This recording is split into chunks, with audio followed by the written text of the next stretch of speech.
Hello दोस्तों, स्वागत है आप लोगों का मेरे यूट्यूब चैनल टेक्निकल प्रोविजन में। दोस्तों यहाँ पे जो है बहुत ज़्यादा वैकेंसी जो है कि निकली हुई है मझगांव डाक शिप बिल्डर्स लिमिटेड में।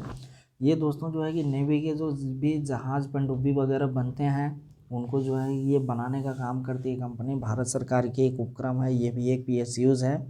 ठीक है दोस्तों, तो इसमें बहुत ज़्यादा टेक्निकल पोस्टें निकली हुई हैं टेक्नीशियन की। हम लोग पूरा डिटेल्स में इसको देखेंगे।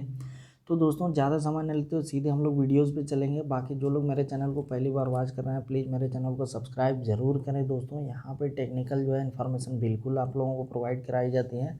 इसके साथ नॉन टेक्निकल जो भी जो है कि वैकेंसीज वगैरह आती हैं उनको भी यहाँ पे आपको इन्फॉर्मेशन प्रोवाइड कराया जाता है। ठीक है दोस्तों, तो चलिए सीधे हम लोग चलते हैं अपने वीडियोज़ पे। यहाँ पे हम लोग देखेंगे कि वैकेंसी के बारे में पूरे डिटेल्स में देखेंगे। तो दोस्तों ये हम देख रहे हैं कि मझगांव डाक शिप बिल्डर्स लिमिटेड की जो है कि वैकेंसी आई हुई है, जो कि भारत सरकार का एक उपक्रम है। इसका जो है दोस्तों हेडक्वार्टर हमारा यहाँ है, डकयार्ड रोड, मुंबई में है। ठीक है, तो हम लोग सीधे चलते हैं, देखते हैं। कर्मचारी पद में 3 वर्षों की अवधि के लिए अनुबंध के आधार पर नियुक्ति है, तो यह अवधि अतिरिक्त 1+1 वर्ष के लिए बढ़ाई जा सकती है। ठीक है दोस्तों, तो ये ध्यान रखने वाली बातें हैं दोस्तों कि यहाँ पे जब भी जो है मझगांव डाक से बिल्डर्स की भर्ती निकलती है तो वो 3 वर्ष के लिए ही निकलती है। बाद में पहले भी निकलती थी ऐसी ही, तो उसमें जो है कि कंटिन्यू हमेशा के लिए रख लिया जाता था। लेकिन अब इसमें दे रखा है कि इसमें 3 साल के बाद आपको चौथे साल के लिए 1 साल के लिए बढ़ाया जाएगा, फिर 1 साल के लिए बढ़ाया जाएगा। यानी कि हो सकता है 5 साल के बाद आपको कंपनी निकाल भी दे। अब मैं इसके अब इससे रिलेटेड जब ये बातें चल रही हैं तो आपको बता दूं कि जो HAL हमारी है, हिंदुस्तान एरोनॉटिक्स लिमिटेड, HAL भी सेम ऐसी प्रोसेस पे जो है कि रिक्रूट करती है। उसमें भी लिखा रहता है कि 4 साल की अवधि के लिए। लेकिन दोस्तों HAL में जो भी लोग इससे पहले जॉब करते थे उनको क्या होता था कि वो 4 साल के लिए रखने के बाद उनको जॉब कंटिन्यू कर दी जाती थी। तो यहाँ भी 3 साल के लिए रखा गया है, लेकिन बोला गया है कि चौथे और 5वें साल के लिए भी बढ़ाई जा सकती है। तो इस टाइप की भर्ती है। तो आप लोग बिल्कुल बेरोज़गारी से तो अच्छा है कि बिल्कुल फॉर्म को भरिए, अगर हो जाए तो बिल्कुल तैयारी करते रहिए। बाद में कहीं अप्लाई करते रहेंगे आप लोग, ऐसा तो है नहीं कि सर्विस बांड है कि नहीं इतना दिन करना ही है। तो हम लोग सीधे चलते हैं, ज़्यादा बातें ना करते हुए सीधे पॉइंट में चलेंगे इसमें क्या क्या चीज़ें हैं। तो दोस्तों देखते हैं, विज्ञापन संदर्भ क्रमांक हमारा जो है कि MDL/HR भर्ती NE 94/2022 लिखा हुआ है 2022। बाकी इसके बारे में हम लोग देखते हैं। मझगांव डाक शिप MDL जिसे बोलते हैं is India's leading ship building company, ISO 9001 2015 accreditation. तो ये दोस्तों ये कंपनी अपने बारे में थोड़ा बहुत डिटेल दी है, तो हमको इनसे मतलब नहीं है, हमको सीधे अपने पॉइंट पे जाना है। दूसरा देखते हैं, application are invited from Indian nationals for, जो भी राष्ट्रीयता धारण करते हैं इंडिया की, यानी ये पूरे ऑल इंडिया लेवल पे जो है कि वैकेंसी है। ठीक है दोस्तों, इसमें कोई बांड नहीं है। बाकी ONGC वगैरह में बांड जब भी आती है वैकेंसी टेक्नीशियन वगैरह की, तो उसमें एक नया तरह का बांड लगा हुआ है कि जिस स्टेट की भर्ती रहती है सिर्फ उसी स्टेट के लोग या कुछ प्रभावित डिस्ट्रिक्ट के लोग ही एलिजिबल रहते हैं। तो ऐसा इसमें बिल्कुल नहीं है, ऑल इंडिया लेवल से लोग भर सकते हैं। बाकी हम लोग देखेंगे क्या क्या लिखा है। तो online application open from 25 January 2022 and close on 8 फरवरी 2022। तो ये फॉर्म दोस्तों जो है कि 25 जनवरी को ओपन हो चुका है और 8 फरवरी को इसका जो है कि लास्ट डेट है। बाकी हम लोग जल्दी जल्दी देख लेते हैं किस में कितनी पोस्टें हैं और टोटल कितनी हैं। तो AC रेफ्रिजरेशन मैकेनिक जो RAC की पोस्ट है दोस्तों, ITI RAC वाले हैं, उनकी टोटल पोस्टें यहाँ पे 18 हैं, 18 पोस्टें हैं। जल्दी जल्दी हम लोग देखेंगे। कंप्रेसर अटेंडेंट की जो पोस्टें हैं दोस्तों टोटल 28 पोस्ट हैं। और ब्रास फिनिशर जो होते हैं उनकी पोस्टें हैं 20। कारपेंटर की पोस्टें हैं 50। चीपर ग्राइंडर की 6। कंपोजिट वेल्डर जो हैं उनकी पोस्टें हैं 183। कितनी पोस्टें हैं दोस्तों? 183 कंपोजिट वेल्डर की हैं, जिसमें वेल्डर के लोग एलिजिबल हैं। डीजल क्रेन ऑपरेटर की 10 हैं। डीजल कम मोटर मैकेनिक जो होते हैं उनकी पोस्टें 7 हैं। इलेक्ट्रिक क्रेन ऑपरेटर की 11 हैं। इलेक्ट्रीशियन की 58 है। इलेक्ट्रॉनिक मैकेनिक की टोटल 100 पोस्टें हैं। फीटर की 83 हैं दोस्तों। गैस कटर की 92 हैं। मशीनिस्ट की 14 है। मिलराइट मैकेनिक की 27 हैं। पेंटर की 45 है। और पाइप फिटर की यहाँ पे 69 पोस्टें हैं। स्ट्रक्चरल जो फैब्रिकेटर होते हैं इनके भी 344 पोस्टें हैं। हो सकता है इसमें बिल्डर एलिजिबल हम लोग आगे देखेंगे। यूटिलिटी हैंड स्किल्ड जो है 2 पोस्टें हैं। Junior quality control inspector mechanical की 45 पोस्टें हैं। Junior quality control inspector electrical electronics की 5 पोस्टें हैं। जूनियर क्वालिटी कंट्रोल इंस्पेक्टर जो एनडीटी होते हैं उनकी 4 पोस्टें हैं। और जूनियर ड्राफ्टमैन मैकेनिकल की 42 पोस्टें हैं। ठीक है दोस्तों, जूनियर ड्राफ्टमैन मैकेनिकल की बहुत ही रेयर पोस्टें आती हैं जो कि इसमें आई हुई हैं, तो बहुत ही अच्छी बात है। बाकी यहाँ पे हम देखेंगे प्लानर एस्टिमेटर की 1 है। स्टोर कीपर की 43 पोस्टें हैं सेमी स्किल्ड के लिए। ठीक है दोस्तों, तो ये भर्ती जो थी ये स्किल्ड के लिए थी दोस्तों। स्किल्ड बोले तो जो आईटीआई किए हैं, हो सकता है कुछ एक्सपीरियंस भी मांगा हो, आगे हम लोग देखेंगे।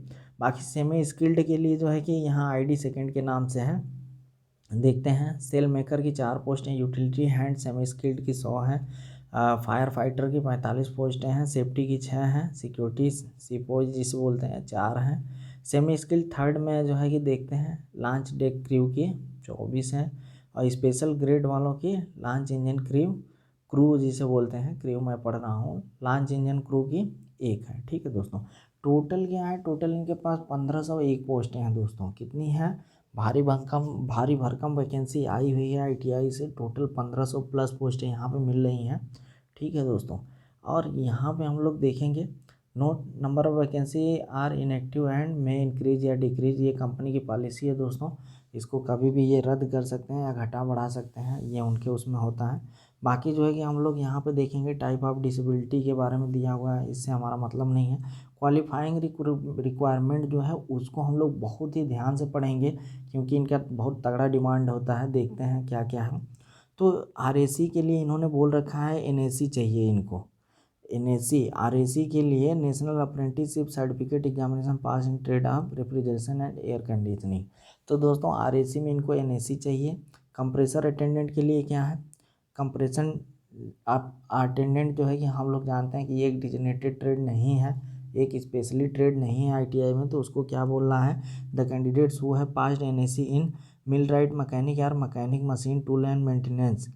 ठीक है दोस्तों, तो ये जो है कि जो मिलराइट मैकेनिक हो गए या mechanic machine tools and maintenance हो गए, वो भी जो है कि बिल्कुल इसको अप्लाई करेंगे। ठीक है दोस्तों, और बोल रहा है कि जो एमडीएल या शिप बिल्डिंग इंडस्ट्री में एज ए कंप्रेसर अटेंडेंट के तौर पे 1 साल से कम काम कर रहे हैं, वो बिल्कुल इसको जो है कि अप्लाई कर सकते हैं। ब्रास फिनिशर, तो ब्रास फिनिशर का एनएसी चाहिए। ठीक है दोस्तों, कारपेंटर का एनएसी चाहिए इनको। चीपर ग्राइंडर का है, ये नॉट डिग्नेटेड ट्रेड है। तो इसमें कौन कौन से ट्रेड के लोग एलिजिबल हैं देख सकते हैं हम लोग।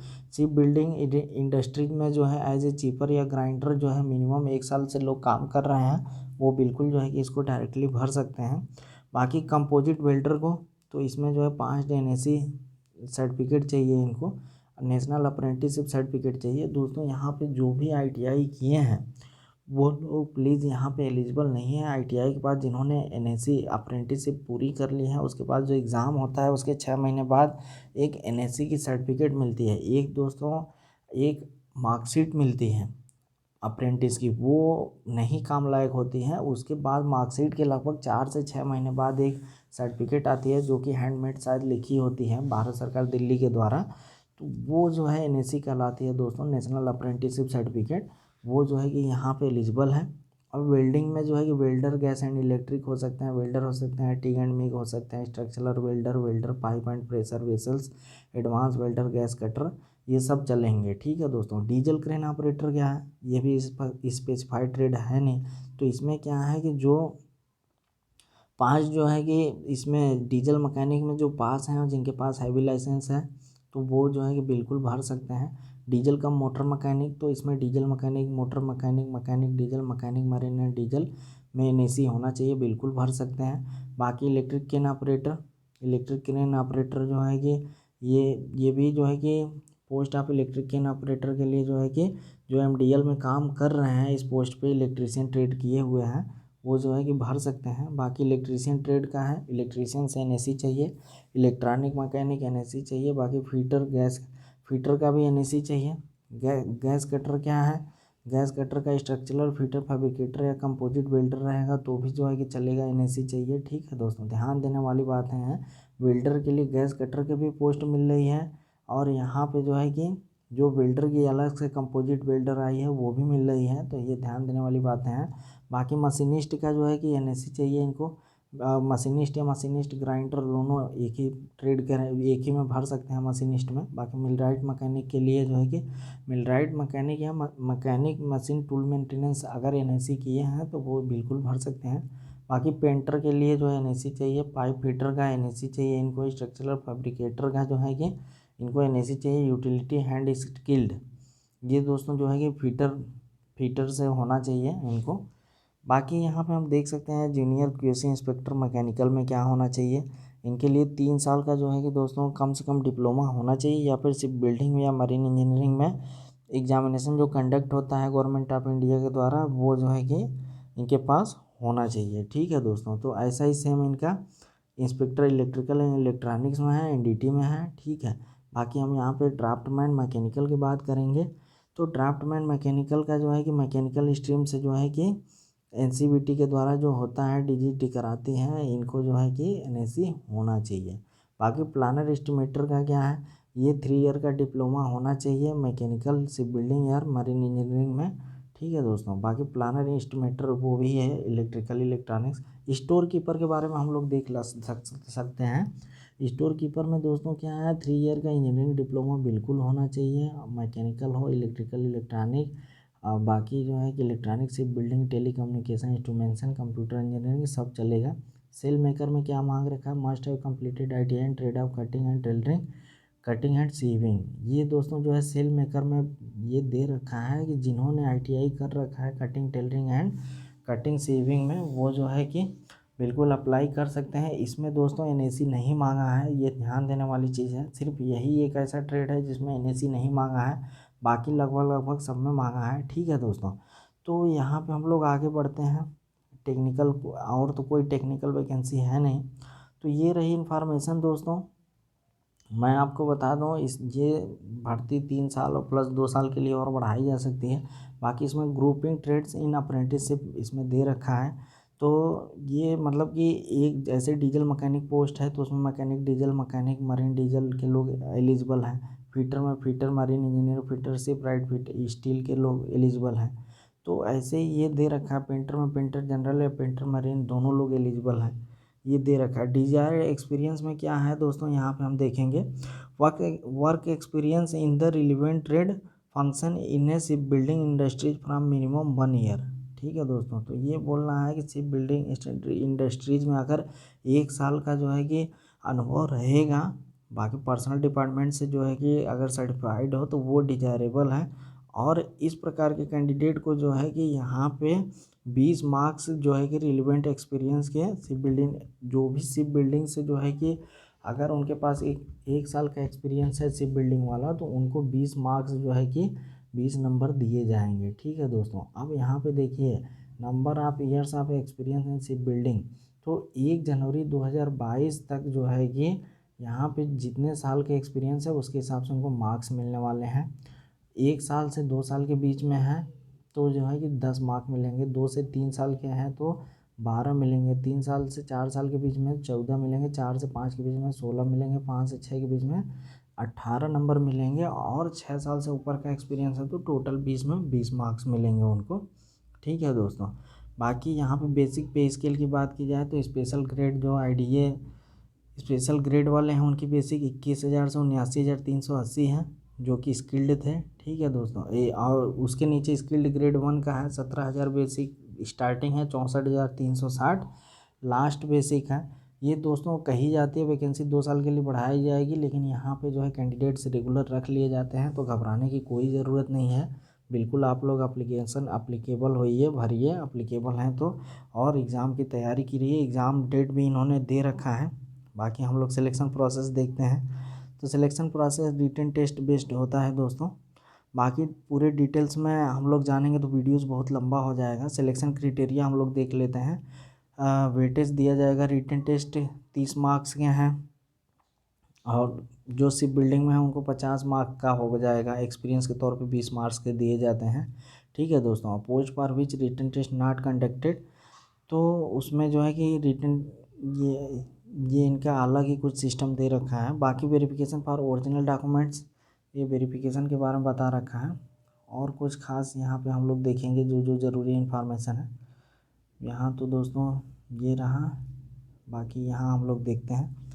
तो candidate have apply online only, ठीक है दोस्तों। कैंडिडेट सिर्फ और सिर्फ ऑनलाइन जो है कि अप्लाई कर सकते हैं 25 जनवरी 2022 से 8 फरवरी 2022 तक।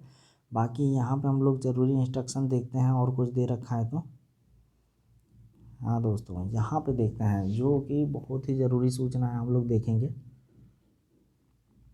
ये देखिए दोस्तों, कमेंसमेंट ऑफ जो है MDL ऑनलाइन एप्लीकेशन 25 जनवरी 2022 को है और last date MDL online application का 8 फरवरी है।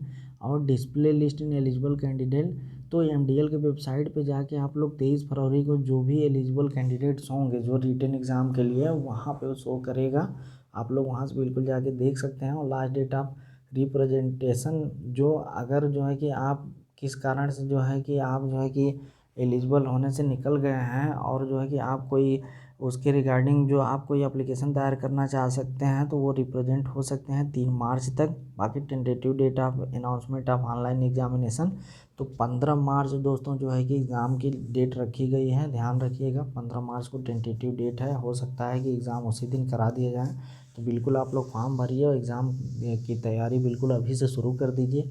तो दोस्तों ये रहा इन्फॉर्मेशन। अगर अच्छा लगा हो तो प्लीज़ मेरे चैनल को जो है सब्सक्राइब ज़रूर करिए। थैंक्स फ्रेंड्स, मिलते हैं नेक्स्ट वीडियो में। थैंक्स।